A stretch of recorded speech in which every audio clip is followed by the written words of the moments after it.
Le stade Nelson Mandela de Kampala a été le 8 août 2025 le théâtre d'un affrontement engagé entre l'Algérie locale et l'Afrique du Sud dans le cadre de la deuxième journée du groupe C du championnat d'Afrique des Nations 2024.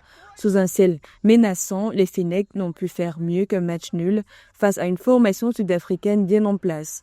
Un résultat qui permet aux hommes de Majid Bouguera de conserver provisoirement la tête du groupe, mais qui maintient les Bafana Bafana dans leur sillage. Solides par séquence, les Algériens devront cependant retrouver de l'efficacité devant le but pour espérer valider leur billet pour le tour suivant. Tactiquement, nous avons sélectionné une équipe d'individus de haut niveau. Techniquement, nous cherchons davantage à nous améliorer en équipe. Mais dans un match, il y aura toujours de nombreuses questions, notamment la préparation physique de notre équipe. Cependant, le plus important est la manière dont le match lui-même est géré. But the most important thing will be how you manage the game itself. Dès l'annonce des compétitions, le temps était donné. Bouguera et Nteki optaient pour des schémas tactiques identiques en 4-2-3-1, annonçant une bataille d'équilibristes au milieu de terrain. Côté algérien, le double pivot a assuré un travail de l'ombre essentiel, coupant les transmissions et se projetant avec justesse.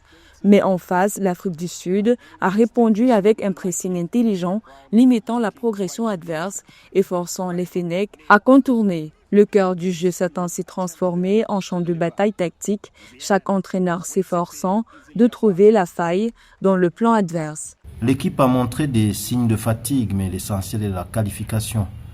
Je suis très fier de mes joueurs, ils ont fait preuve de courage et se sont battus jusqu'au bout. Au-delà du score, ce choc a surtout mis en lumière l'intensité stratégique d'un vrai duel de techniciens. Les ajustements permanents opérés depuis les bancs ont rythmé une rencontre disputée, équilibrée et souvent indécise. Si les occasions franches se sont faites rares, les enseignements, eux, sont nombreux. Ce nul n'a pas désigné de vainqueur, mais a confirmé que chaque détail comptera dans une phase de groupe où la moindre erreur pourrait être fatale. Le dernier acte s'annonce décisif. Après un début réussi face au Niger, la Guinée voit son élan freiné par cette lourde défaite. Pour sa deuxième sortie, le 8 août 2025 au championnat d'Afrique des Nations CHAN 2025, la Guinée a sombré face à l'Ouganda 3-0. Malmenés de bout en bout, les joueurs du Sili local ont subi la loi des Ougandais, poussés par leur public chauffé à bloc. Ils étaient venus pour gagner, mais il fallait d'abord fermer les espaces, empêcher l'adversaire, parce qu'ils avaient perdu 3-0, nous, on savait qu'ils allaient monter haut, ils allaient tout donner parce que voilà, tout le monde était menacé en plus à domicile. Ils ne voulaient pas se faire éliminer tôt dans la poule. Moi, je pense que peu importe, l'adversaire était plus déterminé. Et le score reflète, moi je pense que le score reflète à l'image du match. Nous n'avons pas du tout existé. Cette défaite place la Guinée dans une position inconfortable pour la suite de la compétition et voit ses chances de qualification sérieusement compromises. Le Sili n'a que 2 jours de préparation avant son prochain match qui l'opposera au Bafana Bafana d'Afrique du Sud, auteur d'un match nul à 1 face à l'Algérie. La première des choses, j'assume quand il y a la défaite, c'est moi qui dois assumer. Je ne suis pas là pour blâmer mes joueurs. C'est irresponsable pour un coach. Quand ça ne va pas, tu acceptes. Pour l'instant, je ne suis pas là pour dire c'est tel joueur ou bien c'est toute l'équipe. Le premier responsable, c'est moi. Donc, s'il y a pas de tir à la défaite, j'assume. Mais je ne vais jamais blâmer mes joueurs.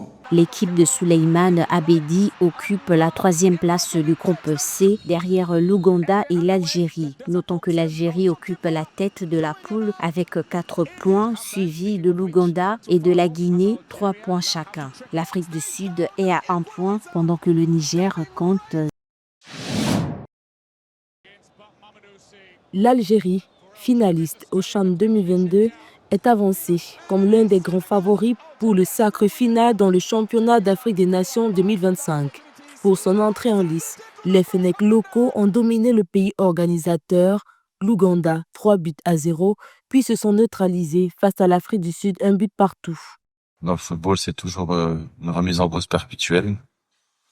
Il faut reprouver, surtout dans ces compétitions-là. Donc on a oublié de passer. Et on est passé sur le match de l'Afrique du Sud. Vice-championne en titre, l'Algérie se compose d'un effectif de joueurs évoluant pour l'essentiel avec les 4 meilleurs clubs du championnat local. Aussi, la majorité des éléments retenus par le sélectionneur Majid Bouguera sont très expérimentés et comptent à leur actif plusieurs matchs disputés en Ligue des champions de la CAF et en Coupe de la Confédération. Quand tu es trop confiant dans le football, c'est pas bon. Donc, il faut toujours se répondre à question, se mettre sous pression, oublier de passer, retrouver, rester humble, calme, discret. Un groupe équilibré qui promet des confrontations relevées et une lutte acharnée pour les 2 premières places qualificatives pour les quarts de finale. Pour rappel, placés dans la poule C, les Fennecs locaux donnent la réplique à l'Ouganda, au Niger, à la Guinée et à l'Afrique du Sud.